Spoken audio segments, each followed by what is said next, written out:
हाँ जी, जय Hind. I am Deepak Sangwan and I would like to welcome you back on the YouTube channel for RMS Sainik and RMC named as Defense School Prep. It's my own YouTube channel, you all know about it. अब इससे पहले एक video आ चुकी है related to the analysis. उसके अंदर हमने क्या किया था, इन डेप्थ एनालिसिस की थी साइंस वाले पार्ट की RMS CET 2024 में। Now I am back with another video जिसके अंदर we will do in depth analysis of social science part. ठीक है, तो let's start with the video. So you as you can see here RMS CET के लिए 2024, ठीक है, complete analysis होगी। This is the part number 2 which is social sciences. चलिए आगे बढ़ते हैं। And you know that if you are preparing for RMS जो 2025 के अंदर होने वाला फ्यूचर के अंदर, क्योंकि पहले वाला तो अभी हो चुका है 8 दिसंबर को, एंड सैनिक के लिए in 2025, then mark my words, I am going to prove it right. This is going to be the only platform you will ever need to clear your सैनिक, RMS and your RIMC examination। ठीक है, सो आगे बढ़ते हैं। So complete analysis होने वाली है यहाँ पे, ठीक है, विद स्टैंडर्ड सोर्सेज। यानी इस पूरी वीडियो का पर्पज ही ये है कि मैं आपको सही गाइडेंस दूं कि which sources you need to refer. क्या आपको कोचिंग जाने की जरूरत है भी या नहीं है, क्या स्कूल के साथ प्रिपरेशन हो भी सकती है या नहीं हो सकती है, ऑनलाइन रिसोर्सेज काफी है या फिर you have to go to offline coaching. ये सारी चीजों को आंसर करने के लिए ये वीडियो मैंने बनाई है, सो दैट आप मिसगाइड ना हो, कोई भी आपको इजीली गलत रास्ते पे या फिर गलत अप्रोच को फॉलो करने के लिए आपको मोटिवेट ना कर दे, है ना। You need to understand that इस एग्जामिनेशन को प्रिपेयर करने के लिए you don't need to spend a lot of money, but for to clear any examination, it can be any competitive examination, all you have to do is consistency and right guidance, है ना। so let's move ahead। ये हमारा part number 2 है जिसके अंदर हम social sciences को cover करने वाले हैं। As you all know RMS के अंदर टोटल नंबर ऑफ क्वेश्चंस होते हैं सोशल साइंसेस के 30 and which accounts to 30 marks. That is हर एक क्वेश्चन का 1 मार्क होता है, हर एक क्वेश्चन का 1 मार्क होता है। So let's start with the first question. Which fundamental rights prohibits discrimination. Discrimination को प्रोहिबिट करता है, स्टॉप करने के लिए बोलता है, on the basis of religion, race, caste, sex और प्लेस ऑफ बर्थ। यानी वो प्रोहिबिट कर रहा है, it is trying to stop, completely stop. हमारे कॉन्स्टिट्यूशन ऑफ इंडिया के अंदर बोला गया है कौन सा फंडामेंटल राइट होता है वो, ठीक है ना, किस किस बेसिस पे, on the grounds of religion, race, caste, sex and place of birth. We all know the right answer is right to equality. Now let us see कि इसका सोर्स कहां से आया, कहां से क्वेश्चन पूछा गया। So the source is class 8 civics की आपकी NCERT है। आप इसको पॉलिटी भी बोल सकते हो, पॉलिटिकल साइंस भी बोल सकते हो। Although civics, polity and political science तीनों अलग अलग टर्म्स हैं, but in layman language we call it like polity की बुक है हमारी, पॉलिटिकल साइंस की बुक है, ठीक है। The name is social and political life, part 3, chapter number 1, the Indian constitution. यहां पे ध्यान से देखो, this is what the right of equality talks about। I would not like to read the whole part, but जो important part है, it also states that no citizen can be discriminated against on the basis of their religion, caste और sex, है ना। इसका मतलब क्या है कि any person, है ना, किसी को भी इन तीनों ग्राउंड्स पे और प्लेस ऑफ बर्थ और सेक्स के ग्राउंड्स पे उनको डिस्क्रिमिनेट नहीं कर सकते हो, आप उनसे उनकी अपॉर्चुनिटी छीन नहीं सकते हो। अभी अपॉर्चुनिटी किसी भी टाइप की हो सकती है, it can be social, economic, political और एनी अदर इकोनॉमी और योर अपॉर्चुनिटी, ठीक है। Let's move ahead. Which of the following is not a function of the supreme court. Supreme court का इनमें से काम कौन सा नहीं है। The first option is to interpret, ठीक है ना, द कॉन्स्टिट्यूशन, यानी कॉन्स्टिट्यूशन को स्टडी करना और उसको इवॉल्व करते रहना। पहले जो जजमेंट दी गई है उसको रीस्टडी करना and according to the need of the society, जो चेंजेस हो रहे हैं आज के टाइम पे, तो उसको चेंज कर देना, है ना। That is called interpretation of the constitution. उसको रीस्टडी करते रहते बार बार। यू हैव सीन की पास्ट के अंदर जो जजमेंट्स दी गई थी सुप्रीम कोर्ट के जजेस ने और सीजीआई ने, वो आज के टाइम पे वो चेंज हुई है ना। These are the things. Next, so this is right, this is not wrong. To settle dispute between the states, yes, states के बीच में, सेंटर स्टेट्स के बीच में, दो स्टेट्स के बीच में, सिटीजन्स के बीच में, एंड स्टेट एंड सिटीजन्स के बीच में, ये सारे का काम सुप्रीम कोर्ट का ही होता है। वो इनके डिस्प्यूट्स को सेटल करता है ना। नेक्स्ट, टू कंडक्ट इलेक्शंस, ये गलत है। Last, to protect fundamental rights, yes, बिल्कुल। हम इसको ये भी बोलते हैं कि supreme court is the protector of fundamental rights of the citizens. अब ये गलत क्यों? क्योंकि कंडक्ट करना इलेक्शंस तो क्या होता है? अगर सेंट्रल गवर्नमेंट के इलेक्शंस है तो उसको कौन करता है? इलेक्शन कमीशन करती है। और अगर स्टेट गवर्नमेंट के हैं तो कौन करता है? स्टेट इलेक्शन कमीशन करता है। यानी basically government conduct the elections with the help of the bodies named as election commission and state election commission। तो ये वाला हमारा थर्ड ऑप्शन गलत है। ठीक है, चलिए, सो this is it. Dispute resolution करता है जुडिशियल रिव्यू, यानी फाइनल इंटरप्रिटेटर है ऑफ द कॉन्स्टिट्यूशन, उसको स्टडी करता है, उनकी जो वर्डिक्ट्स होंगे वही अपहोल्ड किए जाएंगे और कोई नहीं है। आपको पता है ना, इंडिया के अंदर इंटीग्रेटेड एंड इंडिपेंडेंट जुडिशरी है। इंटीग्रेटेड का मतलब है दे आर हायरार्की, सबसे नीचे आपके लोअर कोर्ट्स आएंगे, then high court, then supreme court. तो इंटीग्रेटेड जुडिशरी है ना। उसके अंदर भी सबसे लास्ट में जिसका डिसीजन जो माना जाएगा that is the supreme court. Next, अब ये देखिए क्या लिखा लास्ट में, अपहोल्डिंग द लॉ, यानी लॉ विल प्रिवेल, उसके ऊपर कोई नहीं होगा, बीट द गवर्नमेंट और any other authority of the government. And fundamental rights को भी अपहोल्ड करना है, because we are the people. जो हमने हमारा, आपने देखा होगा कॉन्स्टिट्यूशन के फर्स्ट पेज पे ऑब्जेक्टिव दिया है। जब जवाहरलाल नेहरू थे, उन्होंने ऑब्जेक्टिव रेजुलेशन लेके आए थे, जिनके अंदर ऑब्जेक्टिव्स लिखे थे कि why we want a constitution, और उससे हम फ्यूचर में क्या चाहते हैं, इंडिया को कैसा देखना चाहते हैं। तो हमारा प्रियम्बल उसके अंदर ऑब्जेक्टिव रेजुलेशन के जो चीजें थे उसको रिफ्लेक्ट करता है ना। तो उसके अंदर सबसे मेन चीज कौन सी है कि हम जो हमारा प्रियम्बल है ना, वो खुद को ही देते हैं। We the people of India, हम अपने खुद को ही दे रहे हैं।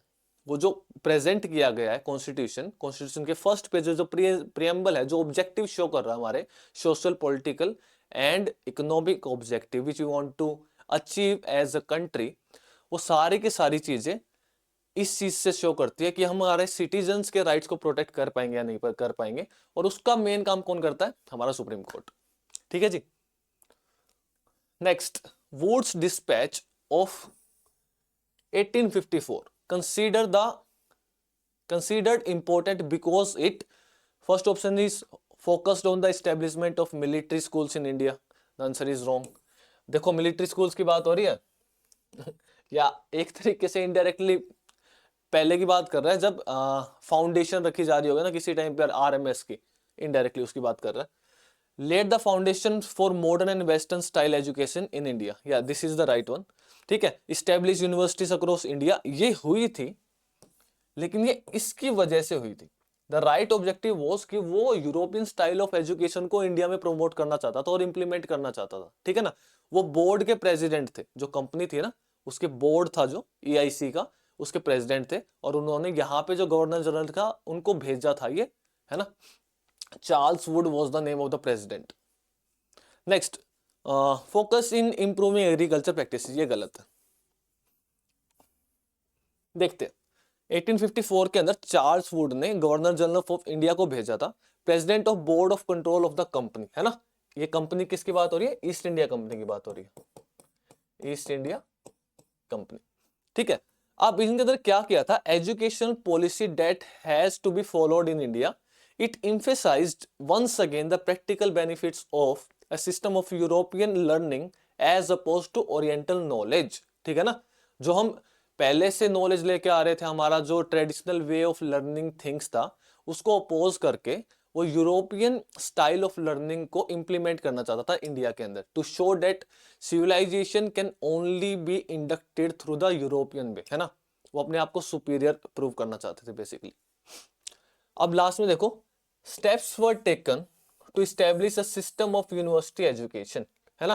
तो अगर आपसे कोई पूछा जाए कि यूनिवर्सिटी एजुकेशन के अंदर इंप्रूवमेंट हुई थी वुड्स डिस्पैच की वजह से, आंसर इज राइट।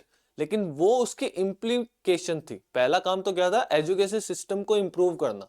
उस इम्प्रूव करने के अंदर कुछ सब पॉइंट थे कि हम उसके अंदर यूनिवर्सिटी के एजुकेशन को भी इम्प्रूव करेंगे, कुछ यूनिवर्सिटी भी सेटअप करेंगे, ठीक है।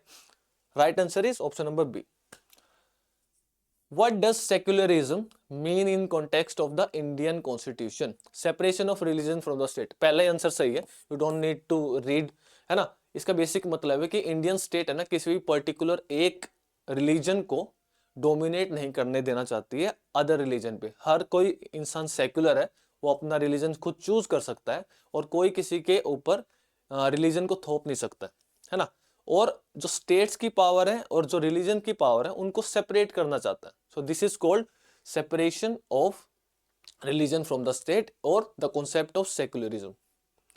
अब ये कहां पे दिख रहे हैं आपको? सोर्स दिख ही रहे हैं, जैसे क्लास 8 सिविक्स एनसीईआरटी है, social and political life part 3 chapter number 2 understanding secularism, है ना, पेज 19। लास्ट में देखो क्या लिखा है, what is secularism, this is the heading given in your book. Secularism refers to the separation of religion from the state. This particular line. Secularism refers to this separation of religion from the state. As simple as that. Pinpoint हर एक question आपकी book से उठ के आया। And let me tell you, total 30 questions हैं and 100% question are from your class 8th NCERT books, NCERTs। 100% question, एक question भी बाहर से नहीं आया बेटा। If you have studied in past, आपके एग्जाम से पहले और फ्यूचर में, if you are preparing for RMS 2025, then always remember your first priority should be NCERTs। In depth integrated way में, topic wise prepare it. If you have a person to teach you, well and good. If you don't have, I am going to teach you, so you don't need to worry about it, ठीक है। चलिए आगे बढ़ते हैं। Next, which of the following was an immediate cause of the revolt of 1857? अब you need to understand that कोई भी चीज होती है ना, उसके दो causes होते हैं। एक तो deep rooted cause होता है कि जो चीजें पहले से चलती आ रही है और वो over the period of time वो डेवलप हो रही है, और एक होता है immediate cause, है ना। एक होता है immediate cause। मान लीजिए यू एंड योर फ्रेंड, आपके बीच में कोई बहस हुई है लेकिन आपने अवॉइड कर दिया, चलो इसको नेग्लेक्ट कर देते हैं, तो वो आप दोनों के बीच में अब क्या आ गई, थोड़ी सी, है ना, आप दोनों ने मुंह बना लिया, अपने दरार आ गई है थोड़ी बहुत। You are not talking well to each other, but you are talking, still talking, लेकिन पहले जैसा रिलेशन नहीं है। अब वो बिल्ड होता गया होता गया होता गया, टाइम के साथ और छोटी मोटी चीज होती रही होती रही होती रही। अल्टीमेटली लेटेस्ट से आपके दोस्त ने आपको समडे अब्यूज कर दिया। Now this act of abusement जो आपके दोस्त ने आपको किया है, दिस इज द इमीडिएट कोज जिसकी वजह से आप दोनों की फाइट होगी। लेकिन जो डीप रूटेड कोज है ना, वो एक दूसरे के रिलेशंस खराब होना है, जो पहले एक इंसिडेंट हुआ था उसकी वजह से, और वो ओवर द टाइम क्या हो रहा था, वो चीजें डेवलप हो रही थी।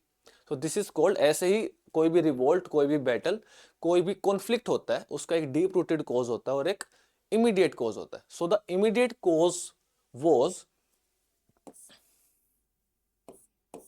use of Enfield rifles with cartridges rumored to be, जो कार्ट्रिज होते हैं ना, जो आप बेसिकली उसको डालते, पहले के टाइम पे क्या होता था, जो राइफल्स होती थी, इनफील्ड राइफल्स, उसके अंदर you have to chew it, जो आपका क्या बोलते हैं उसको, एम्यूनिशन होता है, उसको आपको च्यू करना पड़ता था, देन यू हैव टू उसको डालना पड़ता था गन के अंदर, and then you have to fire it. और वो जिससे बना था ना, वो बेसिकली रूमर था कि ग्रीस किया गया है उसको, एम्यूनिशन को, with the help of cow and pigs fat. अब यू ऑल नो कि ना cow and pig are related to the religions in India, तो वहां पे कंट्रोवर्सी क्रिएट हो रही थी, जिसकी वजह से सिपाही म्यूटनी हुई थी और ultimately it led to the revolt of 1857। अब ये देखो, क्लास 8 हिस्ट्री एनसीईआरटी और पास्ट, व्हेन पीपल रिबेल, ये देखो यहां पर पेज 55 एंड 56 पे दिया हुआ है।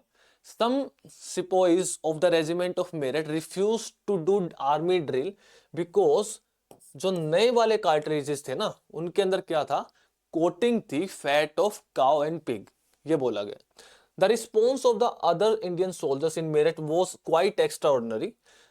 Soldiers march to jail in Meerut and release the imprisoned sipahi, है ना। उन्होंने क्या किया था, उन्होंने बगावत की थी सोल्जर्स ने मेरठ के अंदर, और जो ऑलरेडी वहां पे जितने भी कैदी थे उनको उन्होंने रिलीज कर दिया था बाय यूजिंग द फोर्स। वहां के ऑफिशियल्स के ऊपर उन्होंने क्या किया था, ब्रिटिश ऑफिसर्स को मार दिया था, और गन्स वगैरह और एम्यूनिशन उनको भी कब्जे में कर लिया था, ठीक है। और they declared a war against the firangis. अभी ध्यान से देखो, एक छोटी सी बात हुई थी कि ना यार, जो एम्यूनिशन यूज हुई है उसके अंदर काउ एंड पिग के फैट्स को यूज किया गया। अगर इकोनॉमिक पॉइंट ऑफ व्यू से देखोगे तो this is not a big deal, but because from the sentimental point of view, emotional point of view and the religious belief point of view of Indian public, ये बहुत बड़ी बात थी। तो ये इमीडिएट कॉज है। इससे पहले डीप रूटेड कॉज क्या था कि जो atrocities Britishers through out the last 150 years उनके ऊपर करते आ रहे थे, वो डेवलप हो रही थी धीरे धीरे बिकॉज ऑफ डिफरेंट इंसिडेंट्स। और जब मौका मिला तो 1857 के अंदर सिपाही म्यूटनी हुई, वहां से म्यूटनी हुई, वहां से आगे आगे वो बढ़ता गया towards the revolt of 1857। Next, the primary focus of the second 5 year plan is agriculture no, heavy industry yes, है ना, defence no, service sector no. So second 5 year plan का जो प्राइमरी गोल था, जिसके अंदर हम डेवलप करना चाहते थे, हम थोड़ी सी उसके अंदर एडवांसमेंट करना चाहते थे, that was heavy industries.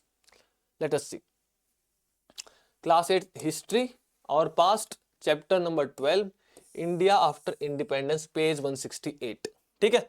Here you can see 1956 के अंदर सेकंड 5 ईयर प्लान को फॉर्मुलेट किया गया था, बनाया गया था, और वहां पे जो फोकस था ना वो किसके ऊपर था, heavy industry such as steel and building large dams, है ना, उसके ऊपर उनका फोकस था।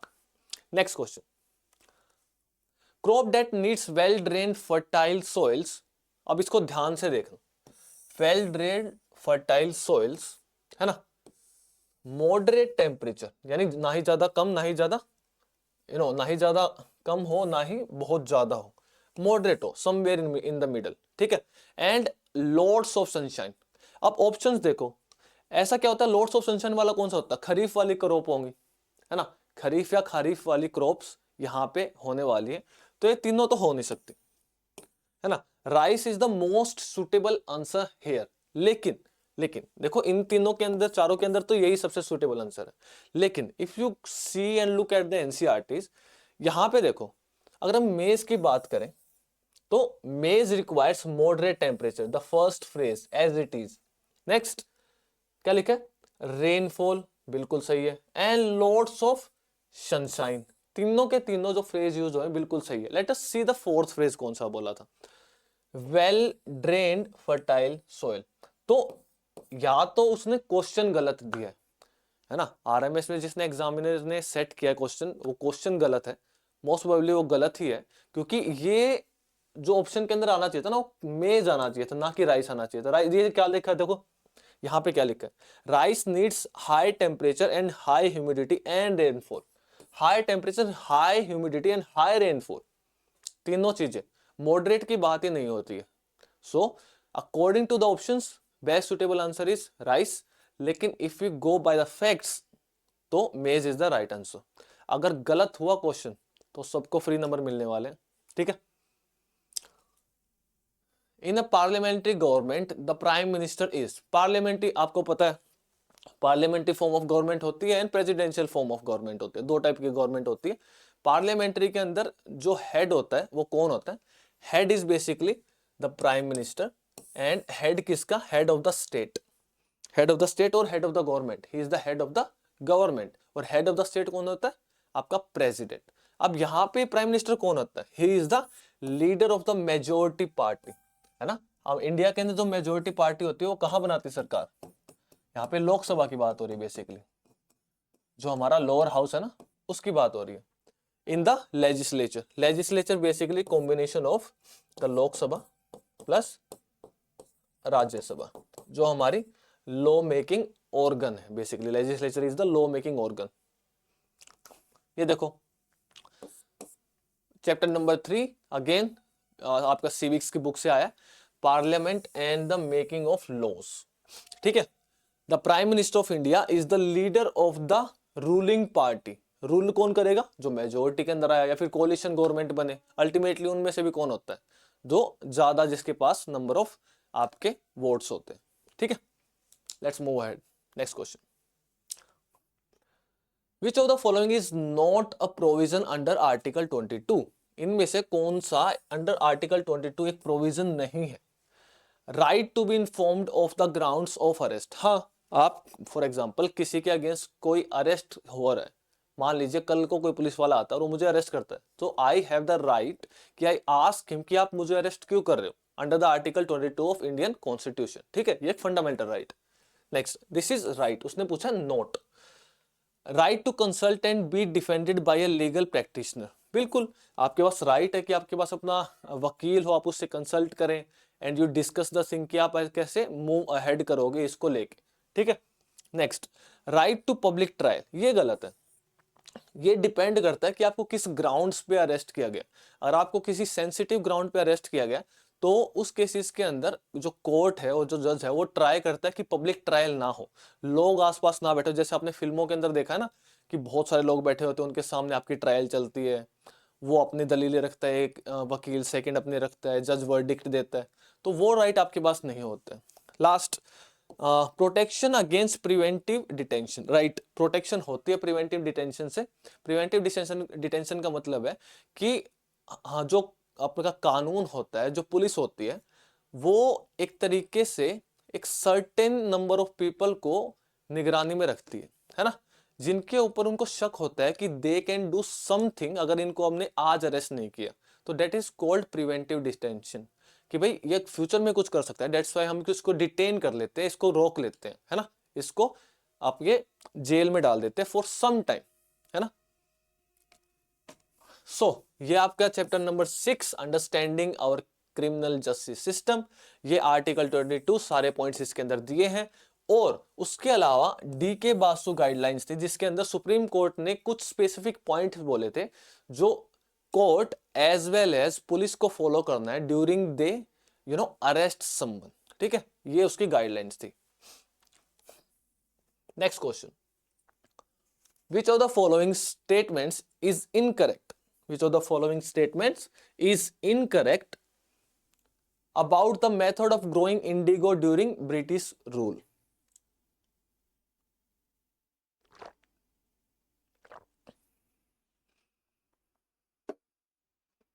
चलिए आगे बढ़ते हैं। अब दो टाइप के सिस्टम थे, आपको पता है इंडिगो को ग्रो करने के लिए, एक तो नीच था और एक रायट था, रेयोटी बोल लो, है ना।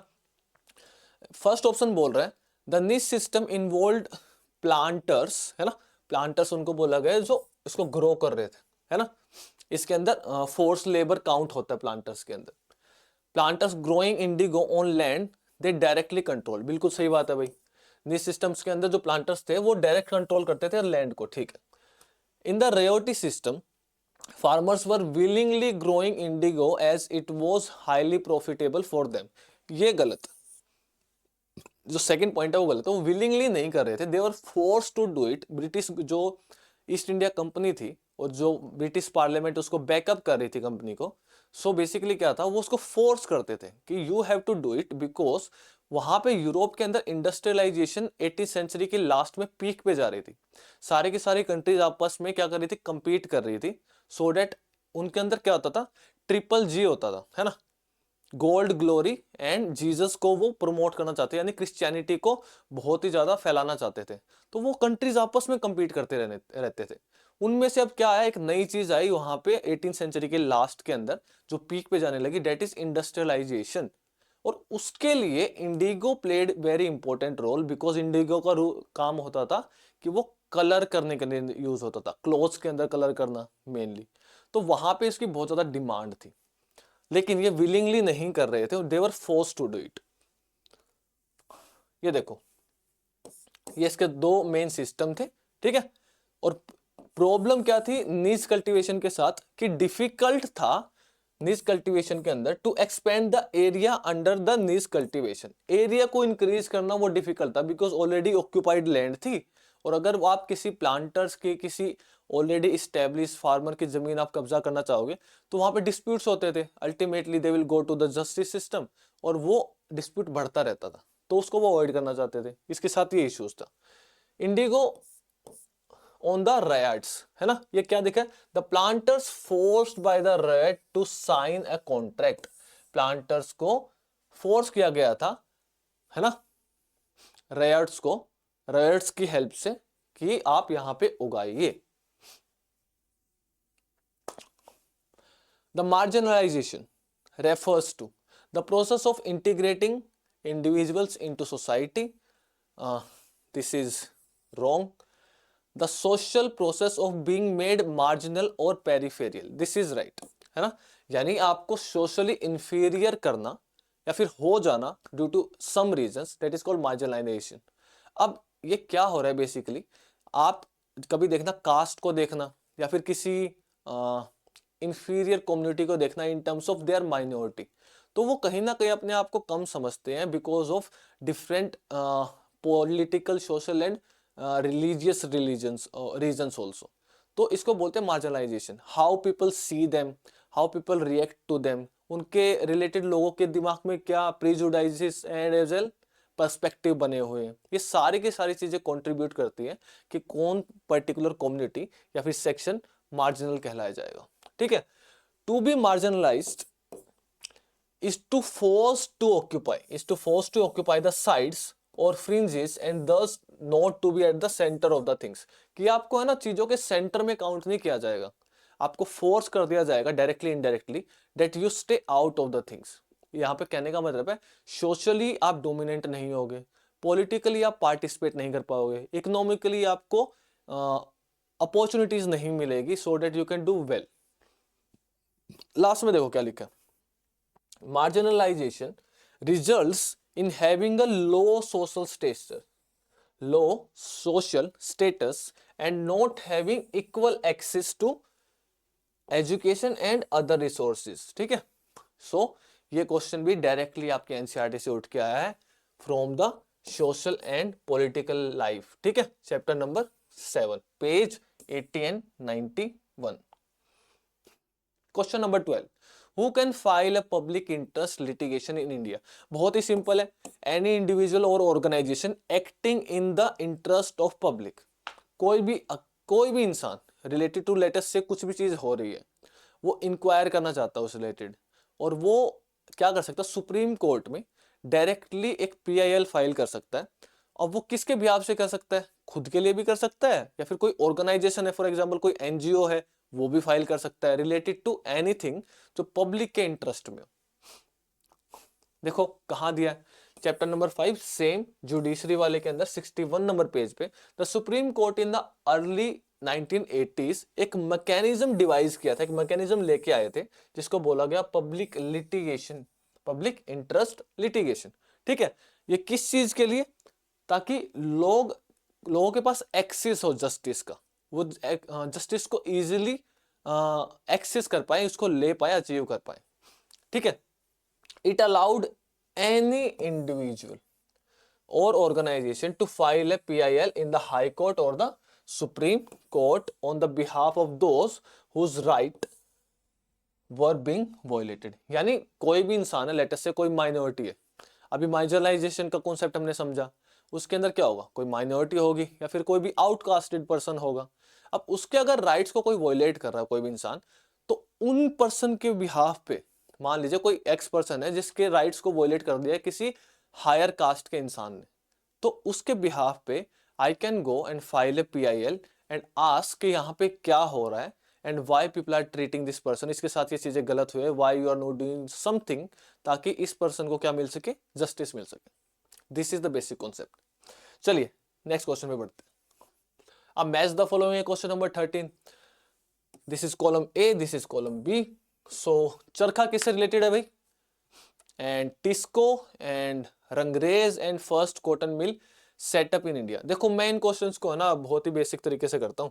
अगर आप यहां से ध्यान से देखोगे ना, 1 का जो पहले ऑप्शन है सारे 1 का B, 1 का D, 1 का A, 1 का C, ये सारे के सारे अलग है। सो माय अप्रोच इज कि आप इनमें से कोई भी एक ढूंढो जो आपको आता है, then you will be able to do it. For example Tisco था ना, वो 1912 में हुई थी, है ना। रंगरेज जो थे वो थ्रेड डायर्स थे। क्या बचा? फर्स्ट कॉटन मिल कब हुई थी? 1854 में। And charkha was to use spun the thread, धागे बुनने के लिए यूज होता था। So let us see, first का बी, फर्स्ट का B, so right answer is A. Second का डी, थर्ड का ए एंड फोर्थ का C, so right answer is A. Chapter number 7 history से आया है। वीवर्स, आयरन स्मेल्टर्स, ठीक है, एंड फैक्ट्री ओनर्स। ये देखो, Tata iron and steel company 1912 में। कॉटन मिल कब बनी थी? 1854 के अंदर, है ना। चरखा एंड टकली, इसको कोई तकली बोलता, कोई टकली बोलता है, ठीक है। ये किस लिए यूज होता था? ये यूज होता था आपके स्पिनिंग इंस्ट्रूमेंट होते थे एंड थ्रेड को स्पन करने के लिए। नेक्स्ट, जो थ्रेड को डाई करते थे उनको हम बोलते थे रंगरेज। क्या बोलते थे? रंगरेज। Next question, which of the following is a characteristics of subsistence farming? कौन सी सर, यानी सबसिस्टेंस का मतलब है कि सेल्फ डिपेंडेंसी और सेल्फ सफिशियंसी, कि भाई अपने के लिए ही काम कर पाए। इट इज नॉट टारगेटिंग की लार्जर अमाउंट में उसको ग्रो करना है, खुद का काम चल जाए उतने की बात हो रही है, ठीक है। Use of advance machinery and technology, उसका क्या काम है भाई, अगर खुद के लिए ही करना है तो। High yields intended on a large scale पे नहीं करते हैं।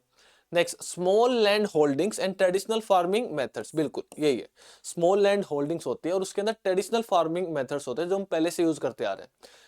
यहाँ पे हम फोकस ये नहीं करते कि हमें लार्जर मास में उगाना है, जो प्रोड्यूस होना चाहिए वो ज्यादा होना चाहिए, सो डेट उसको बेच के हम ज्यादा कमा पाए, नहीं। Self sufficiency point of view से इसको किया जाता है, सबसिस्टेंस फार्मिंग को।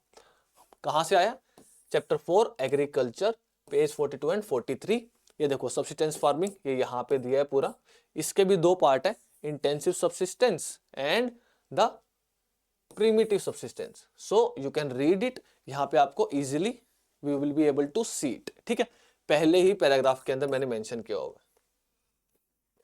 Let's look at the 15th question. Match the following, thermal power, black gold, non conventional resource and metallic. सबसे इजी यही है कि metallic, manganese. Non conventional resource कौन सा? आपका सोलर एनर्जी, ठीक है। नाउ सी कि मेटेलिक किसके साथ? बी। फोर्थ का B, this two are fourth का B.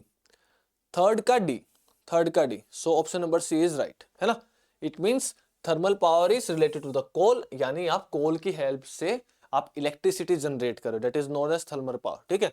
On the other hand black gold बोलते हैं आपके पेट्रोलियम को। अब कहां से क्वेश्चन आया है?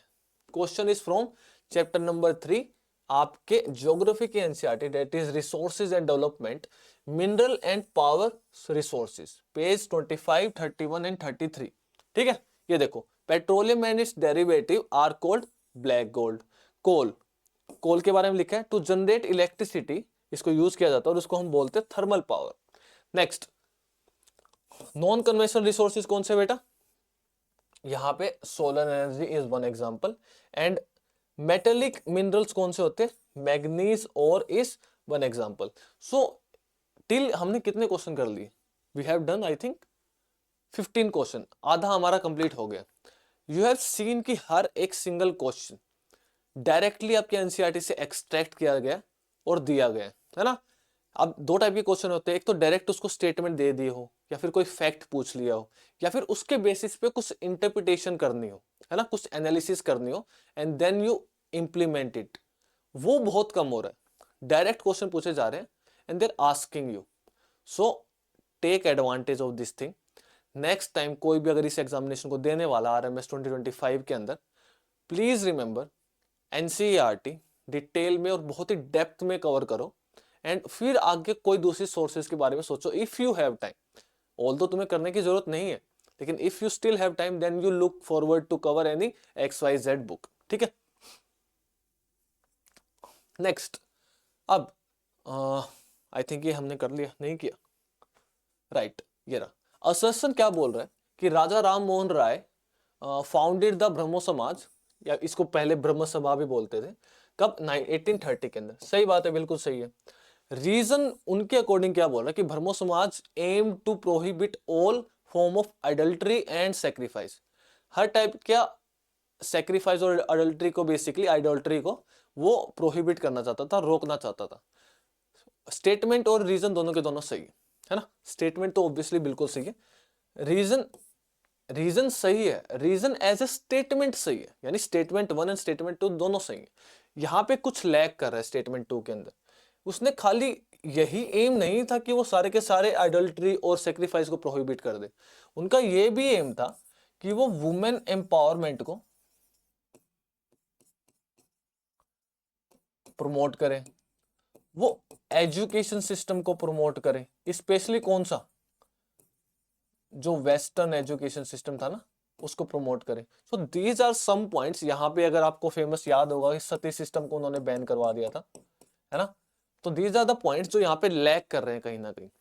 इट मींस कि assertion and reason as statement दोनों ट्रू है, लेकिन जो रीजन है वो स्टेटमेंट 1 का रीजन नहीं है, असर्शन का रीजन नहीं। ठीक है, so right option is both A and R true, दोनों सही है, but R is not correct explanation of A. Explanation सही नहीं है, कुछ पॉइंट्स है जो लैग कर रहे हैं। नेक्स्ट, ये यहां पे पूरा दिया गया, यू कैन रीड इट। ठीक है, अब मैं क्यों बोल रहा था कि यहाँ पे उन्होंने कुछ लैग किया, ये देखो यहाँ पे Rammohan Roy was keen to spread knowledge of western education, this was his one agenda. ठीक है, जो करना चाहते थे, and bring about greater freedom and equality for women, यानी वुमेन एम्पावरमेंट को प्रमोट करना। अब किसी को एम्पावर कब करोगे? जब उनको डिस्क्रिमिनेशन से आप दूर कर पाओगे, है ना। You will be able to free them from discrimination, तो उसी वजह से उनको एम्पावर किया जाता है। So that was the first step ही टुक। उन्होंने क्या किया? एजुकेशन की तरफ काम किया, उन्होंने सती प्रथा को बैन किया। So these were the steps he took. Imagine you are a student in a university where a certain section of students is being denied to scholarship based on their caste। कि आप किसी university में हो और वहां पे एक कुछ सेक्शन है, उनको कास्ट के बेसिस पे जो स्कॉलरशिप है वो नहीं मिल रही है, यानी बेसिकली मार्जिनलाइजेशन यहाँ पे हो रहा है। ठीक है, वो प्रोडक्ट है मार्जिनलाइजेशन के, जहां पे जिन स्टूडेंट्स की बात हो रही है। ठीक है, अब ये बोल रहे हैं कि यहाँ पे कौन सा फंडामेंटल राइट है जो वॉयलेट हो गया, है ना, वायलेटेड। राइट टू फ्रीडम नहीं, फ्रीडम की बात नहीं, राइट टू इक्वालिटी, राइट। वो कास्ट के बेसिस पे डिस्क्रिमिनेशन कर रहे हैं, कास्ट के बेसिस पे डिस्क्रिमिनेशन हो रही है। So option number B is right. ये आपको पता ही है, राइट टू इक्वालिटी के अंदर दिया है कि states that no citizen can be discriminated against on the basis of their religion, caste और sex. Chapter number 1 the Indian constitution, civics का 14th नंबर पेज से क्वेश्चन उठा है। ठीक है, as it is, not a single चीज, not a single thing is changed. ठीक है, नेक्स्ट सॉइल प्रोफाइल से क्वेश्चन पूछा, भैया बताओ ये सबसे ऊपर कौन सी होती है? टॉप, टॉप सॉइल, है ना। सबसे ऊपर कौन सी होती है? Top soil. और सबसे नीचे कौन सा होती है? Parent rock. इतने से काम हो जाएगा।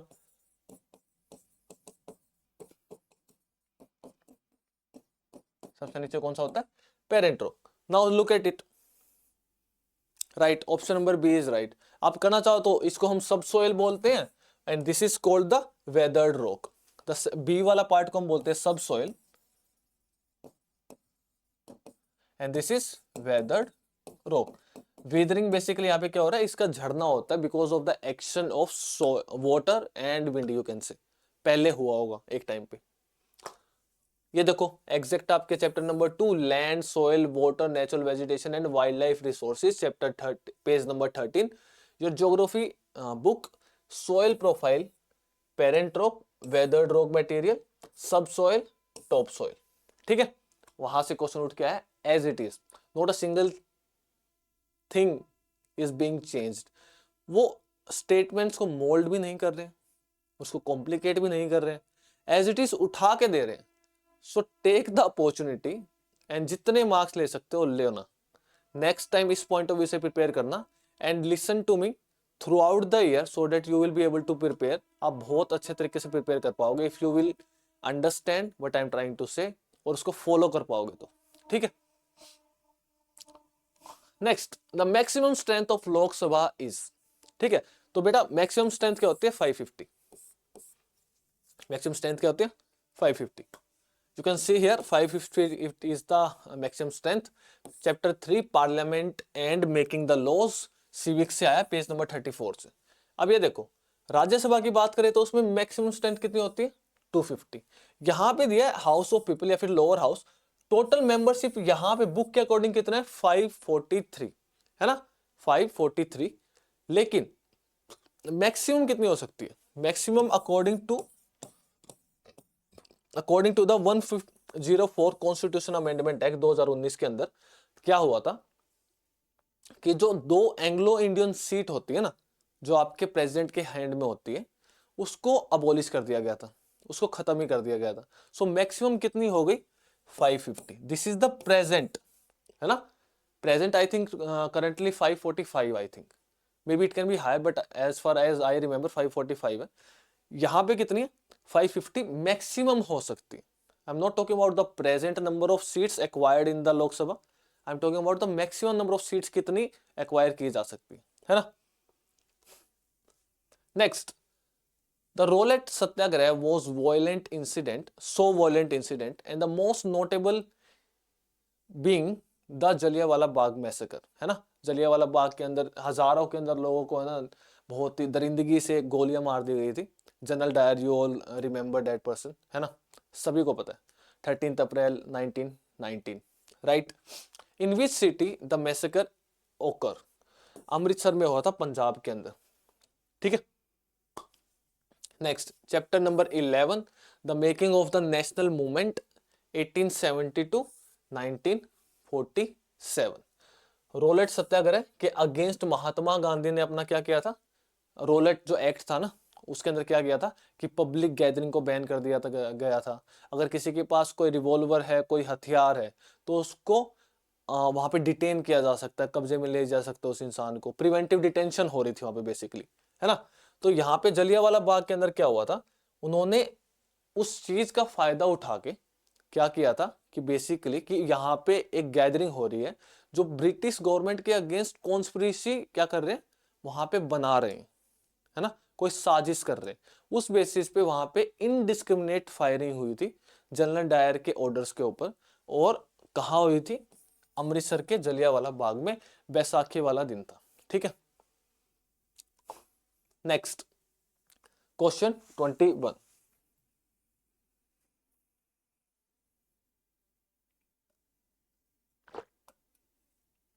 What did the British East India Company gain as a result of its victory in the Battle of Plassey? आप सभी को पता है बैटल ऑफ प्लासी 1757 के अंदर हुई थी। तो वहां पे क्या हुआ था? देखो जो पॉलिटिकल कंट्रोल था ना, पॉलिटिकल कंट्रोल बाद में आया था बक्सर के बाद, जो बैटल ऑफ बक्सर हुई थी उसके बाद आया था। लेकिन जो रिवेन्यू कलेक्शन और बेसिकली जो बिजनेस को एक्सपेंड करना चाहते थे ना, बिजनेस पे टेक ओवर करना चाहते थे, वो एज अ प्रोडक्ट आया था बैटल ऑफ प्लासी के बाद।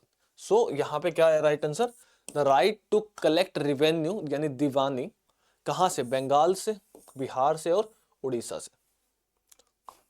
ये देखो chapter number 2 from trader to territory, from trade to territory, नाम से ही है कि भैया जो ब्रिटिश ईस्ट इंडिया कंपनी आई थी वो क्लेम करते थे कि we came here as traders, हम यहाँ पे व्यापार करने आए। लेकिन ultimately they occupied our territory, और वहां पे कॉलोनाइजेशन हुई थी। उन्होंने क्या किया था? हमारे ही रिसोर्सेज से, हमारा ही यूज करके अपने देश को बिल्ड किया था। ठीक है, सो यहाँ पे देखिए इन्होंने क्या लिखा, the prime objective was the expansion of trade, है ना, है ना। और ये किसकी हेल्प से हो रहा है कि भैया जो लोकल रूलर्स है वो क्या करें? Grant privileges. यहाँ पे प्रिविलेज का मतलब ही क्या है कि वो उनको पैसे देंगे, वो उनको रिवेन्यू कलेक्शन के अंदर अलाउ करेंगे। जैसे ही बैटल प्लासी हुई थी, सिजाउद्दौला या फिर सिराजुद्दौला को हराया था, तो मीर जाफर को वहां पे एज ए पपेट नवाब बना के बिठा दिया था, कहाँ पे, बंगाल के अंदर, ठीक है, और सिराजुद्दौला को मार दिया गया था। Next, assertion, the growth of agro based industries, यानी जिसके अंदर एग्रीकल्चर बेस्ड प्रोडक्ट यूज होते हो एज अ रॉ मटेरियल, उनको बोलते हैं agro based industries, is dependent on the advancements in agriculture practices. ठीक है, सही बात है, ट्रू है, इट इज ट्रू। भाई एग्रीकल्चर बेस्ड इंडस्ट्रीज होंगी तो वो किस पे डिपेंडेंट होगी, एग्रीकल्चर फील्ड के अंदर प्रैक्टिसेस के अंदर एडवांसमेंट हो, फर्दर उसके अंदर बढ़ोतरी हो। Next, reason, the improved agriculture techniques lead to higher yields and better quality of raw material, बिल्कुल सही, ये भी सही है, and it is right reason of statement number 1, यानी A, both A and R, this is the option number A, both A and R are true and R is the correct explanation of A, R is the correct explanation of A, बिल्कुल सही है। चलिए, ये यहाँ पे दिया, agriculture based industries किस पे काम करती है, आपके based on product of raw material जो प्लांट्स और एनिमल्स से आता है, यानी एग्रो बेस्ड इंडस्ट्रीज की बात हो रही है। चैप्टर नंबर 5 इंडस्ट्रीज से आया है ज्योग्राफी के अंदर, resource and development. Next, question number 23, which of the following is not a principle of sustainable development, कौन सा प्रिंसिपल नहीं है, कौन सा सिद्धांत नहीं है सस्टेनेबल डेवलपमेंट के अंदर कि हम सारी चीजों को एक सही तरीके से यूज करें सो that it can be used for a longer period of time, हम रिसोर्सेज को ऐसे खत्म ना कर दे, उनको सस्टेन करके रखें, है ना। Next, respect and care for all the forms of life, है ना, बिल्कुल सही बात है। Improve the quality of human life, बिल्कुल सही बात है। कंजर्व अर्थ वाइटलिटी, बिल्कुल कंजर्व करना, उसको संरक्षित करके रखना है, बिल्कुल सही बात है। Next point, apply latest technology and skills, नहीं ये जरूरी नहीं है, latest technology and skills apply हो ये जरूरी नहीं है, बिकॉज और भी ट्रेडिशनल और कन्वेंशनल मेथड्स है जिनकी हेल्प से हम सस्टेनेबल डेवलपमेंट को इंप्रूव कर सकते हैं, धीरे धीरे उसको प्रमोट किया जा सकता है। ये देखो, चैप्टर नंबर 1 रिसोर्सेज ज्योग्राफी का है, ये सारे के सारे आपके की पॉइंट्स है, 6 पॉइंट्स है जो प्रिंसिपल्स हैं सस्टेनेबल डेवलपमेंट के, ठीक है। उनमें से पहले 3 ही आपके ऑप्शंस के अंदर दिए हुए थे, पहले 3 ही आपके ऑप्शंस के अंदर as same to same as it is इसको डाला गया था क्वेश्चन के अंदर, ठीक है। चलिए, question 24, a wide base in India's population pyramid, उसने बोला वाइड बेस है इंडिया के पॉपुलेशन पिरामिड। आपको पता है कि जब पॉपुलेशन पिरामिड बनता है तो उसका वेट अगर जो उसका बेस है वो वाइड हो, तो मोस्टली पॉपुलेशन पिरामिड कैसे बनते हैं, वो या तो ऐसे बनेंगे या फिर वो ऐसे ही चलते रहते हैं, थोड़ी फ्लक्चुएशन, या फिर वो ऐसे फ्लक्चुएशन चलती रहती है उसकी। अब जितना वाइड उसका पिरामिड का बेस होगा ना, वो शो कर रहा है, पहली बात तो नीचे वाला जो बेस होता है ना वो शो करता है कि बर्थ रेट कितना है। अब जितना वाइड उसका बर्थ रेट होगा ना, उतना ही अच्छा वहां की पॉपुलेशन डेंसिटी और पॉपुलेशन ग्रोथ को वो दिखाता है। और जितना कम ये होगा ना बर्थ रेट, अगर ज्यादा कम है तो भी दिक्कत है, और ज्यादा जो डेथ रेट है, यहाँ पे डेथ रेट होता है बेसिकली ऊपर की तरफ, तो वो उतना ही शो करता है कि ना वो मेंटेन्ड होना चाहिए, जो रेशियो है ना वो सही रहना चाहिए।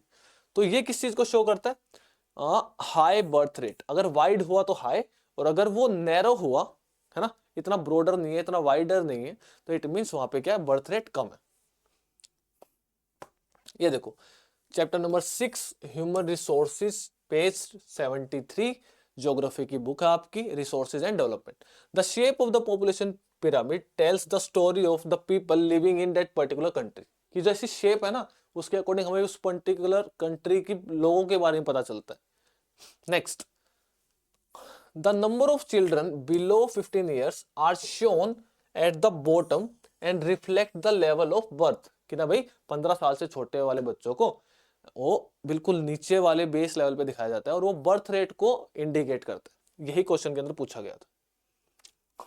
Next, what is the primary reason for primary reason why fossil fuels are considered non renewable resources, क्यों बोला जाता है नॉन रिन्यूएबल, बिकॉज उनको बनने में बहुत ज्यादा टाइम लगता है, मिलियंस ऑफ ईयर्स लगता है, because of the action of temperature and pressure, वो टाइम के साथ फॉसिल फ्यूल के अंदर कन्वर्ट होते हैं, प्लांट एंड आपके एनिमल के रिमेन्स, ठीक है। So right answer is they take millions of years to form. कहां से उठाया उन्होंने? Chapter number 3 mineral and power resources, page number 31 आपकी ज्योग्राफी की बुक है। Remains of plants and animal which were buried under the earth for millions of year got converted into heat and pressure, और इन्हीं को हमने क्या बोला? Fossil fuel. इन्हीं को हमने क्या बोला? Fossil fuel. ठीक है, so try to understand and follow the guidance जो मैं आपको बता रहा हूं। सेम चीज हो रही है, कुछ भी चेंज नहीं कर रहे, एज इट इज उठा के दिया जा रहा है। प्रीवियस ईयर, अब आपको बहुत लोगों ने बोला होगा कि प्रीवियस ईयर क्वेश्चन कर लो, हो जाएगा हो जाएगा, नहीं होगा। तुम्हें बेसिक रिसोर्सेज जो आपकी रिस्पॉन्सिबिलिटी है एज अ स्टूडेंट, कि आप किसी भी स्कूल में जा रहे हो और वहाँ के जो एकेडमिक बुक्स हैं वो आपको अच्छे से आनी चाहिए, उसके बाद हायर स्टैंडर्ड्स की बात आती है। ठीक है, नेक्स्ट क्वेश्चन पे बढ़ते हैं। Which of the following statement is correct about the motive? Motive यानी कोई भी चीज क्यों हो रही थी। Motive of britishers to partition of Bengal. आपको पता है कि ब्रिटिशर्स ने 1905 के अंदर बंगाल का पार्टीशन कर दिया था, है ना। मुस्लिम एरिया और हिंदू एरियाज को अलग अलग कर दिया था बेसिकली, वो डिवाइड एंड रूल खेल रहे थे वहां पे। अब यहाँ पे बोला कि ना राइट मोटिव क्या? अब उन्होंने क्या किया था? अभी फर्स्ट स्टेटमेंट बोल रही है the partition of Bengal was intended to promote unity, यानी भाई यूनिटी को प्रमोट करने के लिए। अगर आपको यूनिटी ही प्रमोट करनी है तो रिलीजन के बेसिस पे आप डिवीजन क्यों कर रहे हो? तो first thing is wrong. The britishers claim that partition of Bengal was administrative convenience, कि भाई हमें जो बेसिक रोजमर्रा की चीज है उसको करने में, एडमिनिस्ट्रेटिव वर्क करने में, आपके ऊपर हमें गवर्न करने में वो बहुत इजी हो जाएगा। अरे वो इजी हो जाएगा, सही बात है, लेकिन why would you divide it? इसका ये मतलब थोड़ी ना कि कोई बड़ा स्टेट है तो आप उसको ऐसे डिवाइड कर दोगे एंड यू विल से कि ना उसके एडमिनिस्ट्रेटिव जो कन्वीनियंस है वो हमें मिलेगी एज ए गवर्निंग बॉडी। ये गलत। Next, the partition of Bengal aim to encourage the growth of Indian industries. ये बिल्कुल गलत है, वो हमारा कुछ सही नहीं चाहते थे।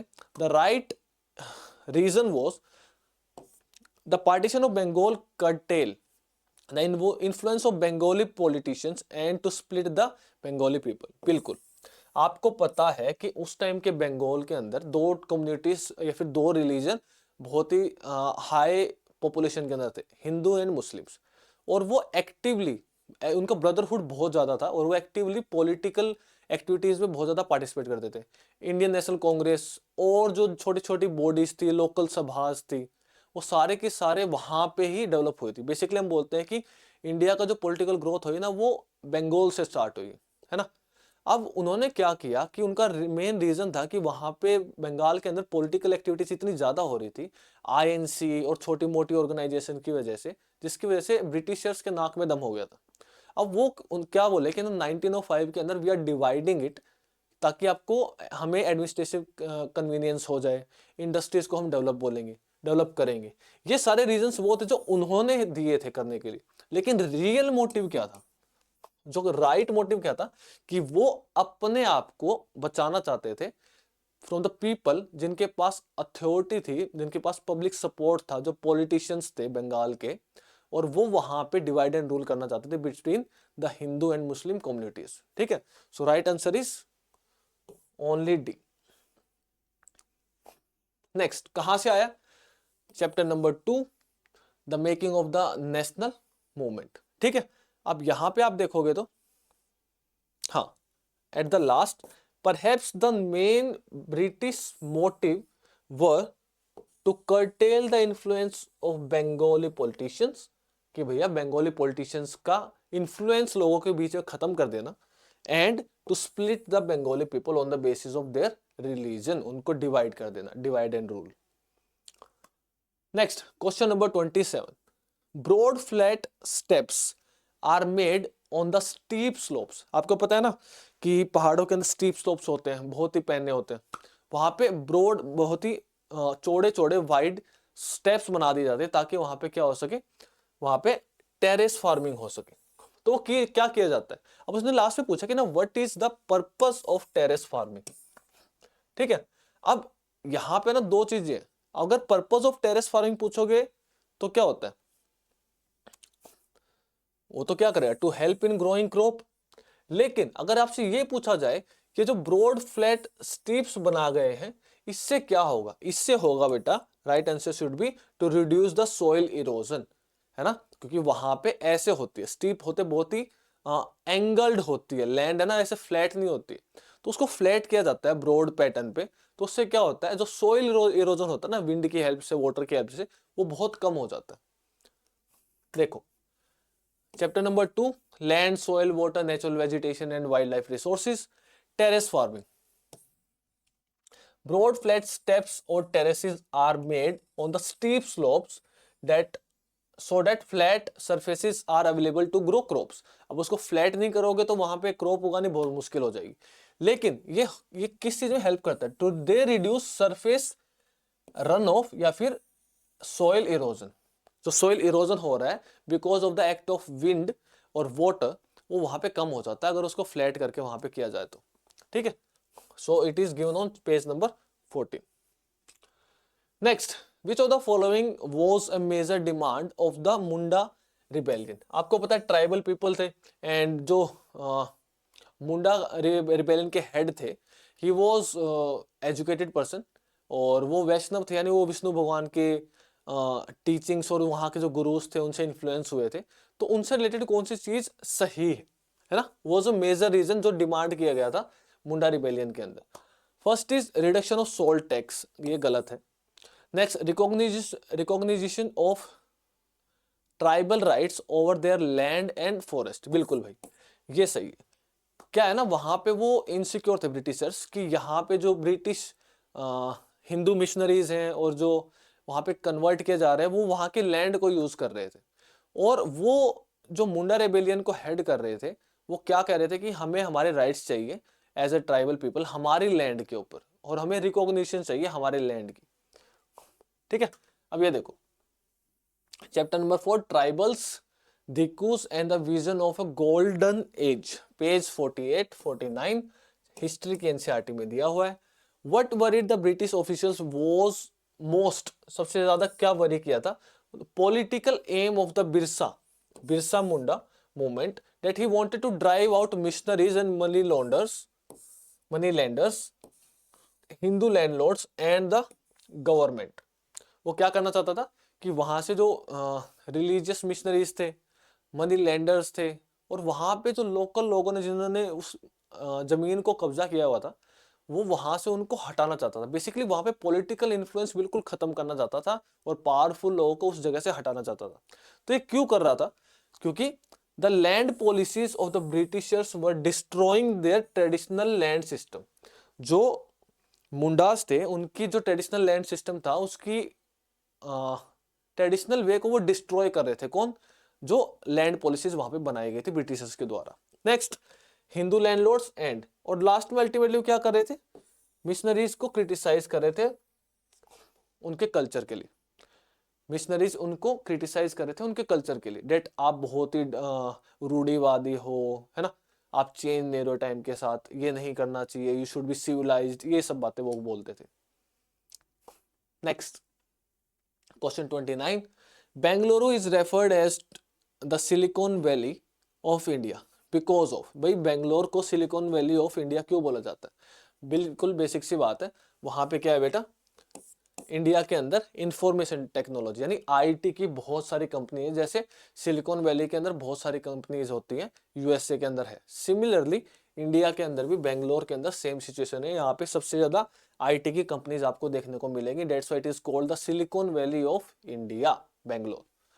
देखो यहाँ पे चैप्टर नंबर 5 इंडस्ट्रीज के अंदर है, the major hubs of information technology industry are the Silicon Valley California के अंदर and Bangalore region of India, है ना, इंडिया के बेंगलोर को सिलिकॉन वैली ऑफ इंडिया भी बोला जाता है, ठीक है, ये कंपेयर कर रहे हैं, ठीक है ना, जैसे कालिदास को शेक्सपियर ऑफ इंडिया बोला जाता था, है ना, ये कंपैरिजन हो रहा है।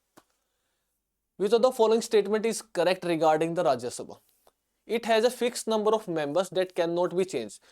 Fixed number of members नहीं है, members fixed नहीं है, टोटल जो पॉपुलेशन है, total you can say strength है, टोटल स्ट्रेंथ फिक्स्ड है, जो टोटल स्ट्रेंथ है that is fixed, but membership is not fixed, it can very at times. कभी वैकेंसी हो सकती है, कभी किसी की डेथ हो सकती है ना, कभी अपॉइंटमेंट के अंदर लेट हो सकता है due to multiple reasons. Next, it is a permanent house and can not be dissolve. ये बिल्कुल सही है कि वो एक परमानेंट हाउस होता है और उसको आप कंटिन्यूशन में रहता है। जैसे लोकसभा को डिसॉल्व किया जा सकता है एट टाइम्स, है ना, वो you will study in higher classes और when I will teach you in detail, ठीक है। लेकिन ये क्या होता है, कंटिन्यूटी के अंदर रहता है थ्रू आउट द ईयर और इसको डिसॉल्व नहीं किया जा सकता। इसको डेट्स वाई परमानेंट हाउस ही बोला जाता है कि आप जिसको डिसॉल्व नहीं कर पा रहे हो, है ना, और यानी वो फंक्शनिंग के लिए उसको रोका नहीं जा रहा है, that's why it is called permanent house. यानी throughout the year it is in working, law making में हेल्प करता रहता है। Page number 3, parliament and chapter number 3, parliament and the making of laws, ये यहाँ पे दिया हुआ है बेटा इन डिटेल में, you can read it now. Let us come to the crux of the whole video. Crux is the same. You should not be going for coaching and all. आप 2-3 लाख रुपए लगा के कहीं पे जा रहे हो, ना ही आपको वहाँ पे you are getting good food, ना ही द राइट अकोमोडेशन, ना ही the treatment is well, and you are staying so much away from your family, है ना। एक इमोशनल वॉइड भी क्रिएट होता है, बहुत सारी चीजें। And most important point is you are going to waste a lot of money and there is no guarantee that you will be selected. You will be only selected when you have the right guidance as well as you implement the guidance. Consistency है, discipline है for the 1 year that can completely guarantee your selection. अब आपको अगर social sciences के लिए कुछ करना है then you should be doing this, कि अगर आप self study point of view से बात कर रहे हो तो आपको सोशल साइंस के लिए क्या करना चाहिए। पहली बात तो आपकी प्रायोरिटी होनी चाहिए कि आप NCERT books geography, civics and history को करोगे, क्लास 8th की, क्लास 8th की, ठीक है, क्लास 8th की। अब आज के जो हमने डिटेल में एनालिसिस की है इन डेप्थ सोशल साइंसेस की, आरएमएस सीईटी 2024 की, उसके अंदर क्या है, history, geography and your civics, तीनों से ही 10-10 क्वेश्चन पूछे हैं, यानी इक्वल वेटेज दे दिया तीनों बुक्स को, ठीक है।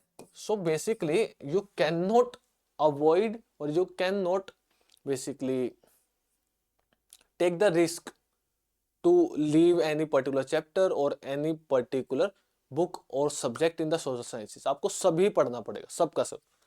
नेक्स्ट, अगर टाइम अलाउ कर रहा है then you can go for the 6th and 7th की एनसीईआरटीज, सिविक्स की, हिस्ट्री की as well as your geography.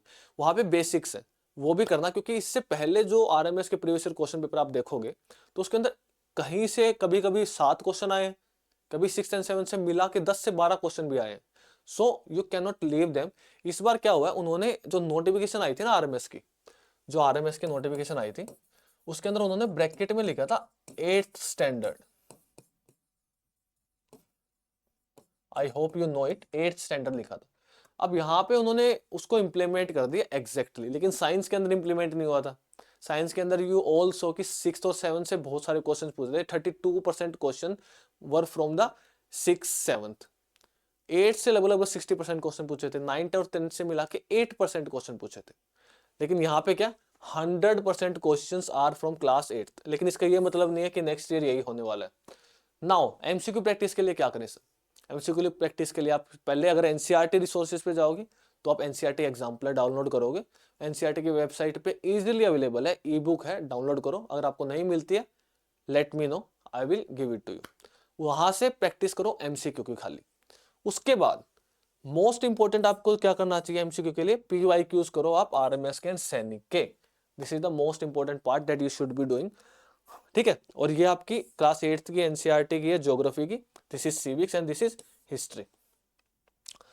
अब व्हेन आई एम सेइंग कि आपको एनसीईआरटी करनी है तो आपको जो आज के टाइम पे 2024 और 2025 के एनसीईआरटीज है ना उनको नहीं करना, क्योंकि उसके अंदर से बहुत सारा कंटेंट है ना पोस्ट कोविड रिमूव कर दिया गया था, निकाल दिया गया था, आपके करिकुलम से हटा दिया था गवर्नमेंट ने। वो नहीं करना है, क्योंकि अगर वो करोगे तो आपके एग्जाम में मार्क्स कटने वाले बहुत सारे। आपको क्या करना है, उससे पहले कोविड से पहले जो एनसीईआरटीज थी ना, विच आई विल गिव यू, आपको टेलीग्राम पे लिंक मिल जाएगा, या तो आई बटन पे आप देख लेना, यहाँ पे आई बटन मिलेगा आपको, वहां पे पहली वीडियो का लिंक मिलेगा एज वेल एज डिस्क्रिप्शन के अंदर आपको टेलीग्राम चैनल का लिंक मिलेगा from where you can download the old NCERTs. मैं वहाँ पे पीडीएफ अपलोड करूंगा।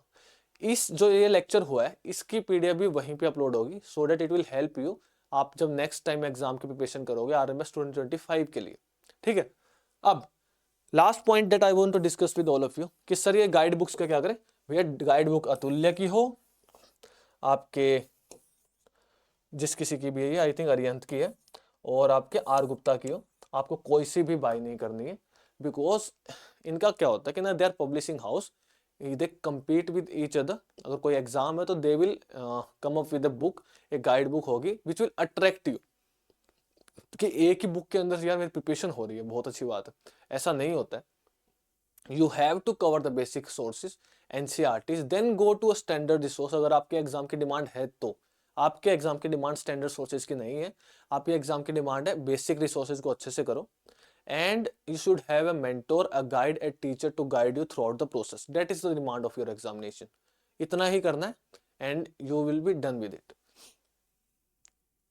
Next, अगर आपने इससे पहले जो मैंने किया था RMS CET 2024 इन डेप्थ एनालिसिस की थी साइंस की, पार्ट 1 नाम से वीडियो है, वो इसी यूट्यूब चैनल पे है। You can go and watch the video, click on the YouTube channel और उसकी इससे पहले वाली वीडियो वॉच इट। बहुत ज्यादा हेल्प करेगी आपको, आपको क्लैरिटी मिलेगी कि आपको क्या चीजें करनी चाहिए 2025 के लिए। ठीक है, नेक्स्ट, ये जो ओल्ड एनसीईआरटीज हैं और आपका जो इस चैप्टर इस लेक्चर की पीडीएफ है, if you want to download that, आप कहाँ पे जाइए, डिस्क्रिप्शन बॉक्स में जाइए, वहां पे आपको लिंक मिलेगा टेलीग्राम का, वहां पे आपको लिंक मिलेगा टेलीग्राम का, and you can download it from there. And kindly tell me कि ये जो वीडियोस मैं आपके लिए बना रहा हूँ, इसके बाद हम साइंस की रिवीजन करेंगे बहुत ही अच्छे तरीके से। जैसे आपका नोटिफिकेशन आ जाएगा ना सैनिक का, I will start the revision of science in detail with the help of MCQs. हर एक चैप्टर के at least I will try to make you practice, excluding the previous year question, उनको हटा के will practice at least 100 question of each and every single chapter जो आने लायक होंगे। ठीक है, so if you like these lectures, आपको अगर ये पसंद आ रहे हैं, आपकी हेल्प हो रही है, यू आर गेटिंग क्लैरिटी कि आपको नेक्स्ट अटेम्प्ट के लिए क्या करना चाहिए, so do like the video and please tell me in the comment section कि हम क्या इंप्रूव कर सकते हैं, क्या चीज़ें हो सकती हैं, आप किस टॉपिक पे वीडियो चाहते हो या फिर लेक्चर चाहते हो, and I will surely work on that. And that's it. Jai Hind and I will see you in the next session.